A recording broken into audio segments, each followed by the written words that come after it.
बारामतीमध्ये आणि आता जय पवार जे आहेत ते मतमोजणीसाठी पोहोचलेले आहेत आणि जय पवार आता मतदान केंद्रावरती पोहोचलेले आहेत. जिथे मतमोजणी सुरू आहे तिथे आता जय पवार पोहोचलेले आहेत. अजित पवारांचे धाकटे चिरंजीव आहेत. बारामतीमध्ये ही जी पोटनिवडणूक लागली त्यानंतर बारामतीच्या लोकांची भेट घेणं असू द्या किंवा बारामतीच्या नागरिकांशी संवाद साधणं असू द्या, संवाद दौरा असू द्या, या सगळ्यामध्ये सातत्याने जय पवार दिसलेले होते. जय पवार हे 2029 लढतील अशी सुद्धा एकीकडे राजकीय चर्चा होती.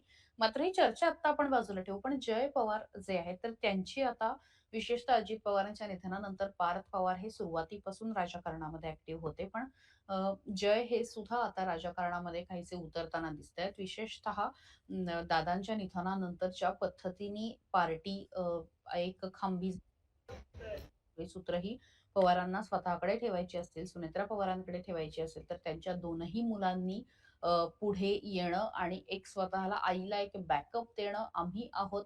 अगदी दादांच्या जागी जरी नसलो तरी आम्ही भूमिका घेऊ शकतो. आम्ही ती एखादा पक्ष जो आहे तो व्यवस्थित सांभाळू शकतो आणि सर्व आघाड्यांवर, मग ते राजकीय असू द्या, ते पक्षामधलं आतमधलं सगळं नियोजन असू द्या, मग त्या निवडणुकांचं नियोजन असू द्या, नेत्यांना उभं करणं असू द्या, वेगवेगळे महत्त्वाचे निर्णय घेणं असू द्या, मग ते चांगले असतील, वाईट असतील, ज्या काही गोष्टी असतील, त्या सगळ्या गोष्टी आम्ही देखील करू शकतो. हा संदेश देण्यासाठी जय पवार सुद्धा आता पुढे आलेले आहेत. आजची अपडेट अशी आहे, की सुनेत्रा पवार आता मुंबईला गेलेल्या आहेत आणि पवारांकडनं आता पहिली व्यक्ती आहे, की जी मतदान केंद्रावरती पोहोचलेली आहे आणि आता ही तिथली जी निवडणूक आहे, तर त्याचे कल जे समोर येत आहेत, ते कल अगदी स्पष्ट आहेत आणि त्या कलांमधनं आत्ताच्या घडीला तरी सुनेत्रा पवार आघाडीवरती आहे. तिथे काही फार मोठी काटेकी टक्कर नाहीये. कुठलाही मुख्य पक्ष जो आहे तर तो तिथे नव्हता.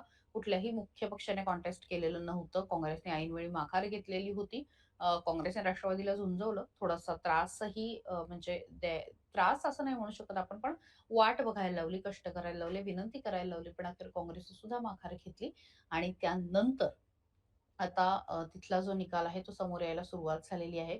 बारामतीमध्ये नेमकं कोण खरं तर म्हणजे अजित पवारांचा विक्रम सुनेत्रा पवार मोडणार का? हे बघणं सगळ्यात महत्त्वाचं असणार आहे. लोकांना नेमकं काय वाटतंय, बारामतीकरांना काय वाटतं हे सुद्धा बघणं महत्त्वाचं आहे. कारण अजित पवार कायम महाराष्ट्रामध्ये पहिल्या 2-3 मध्ये जी लोकं निवडून आली त्यामध्ये सातत्याने अजित पवार असायचे. माझ्याकडे एक आकडेवारी आहे. ती आकडेवारी तुम्हाला सांगते.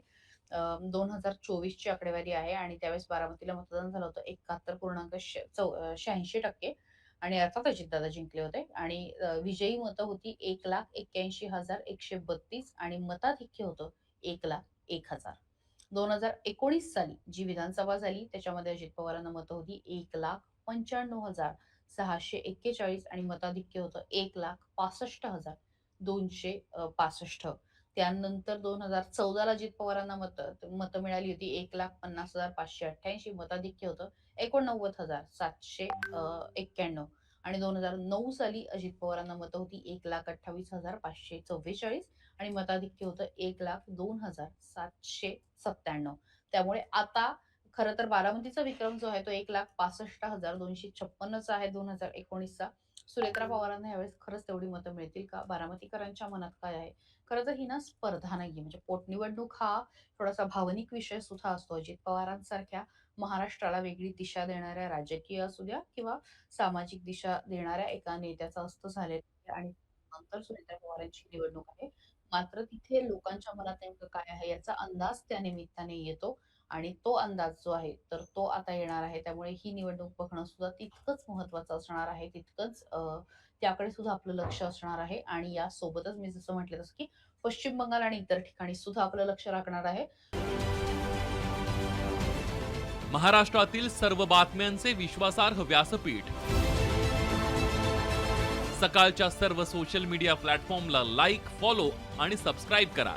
तसंच सर्व नोटिफिकेशनसाठी बेल आयकॉन प्रेस करायला विसरू नका.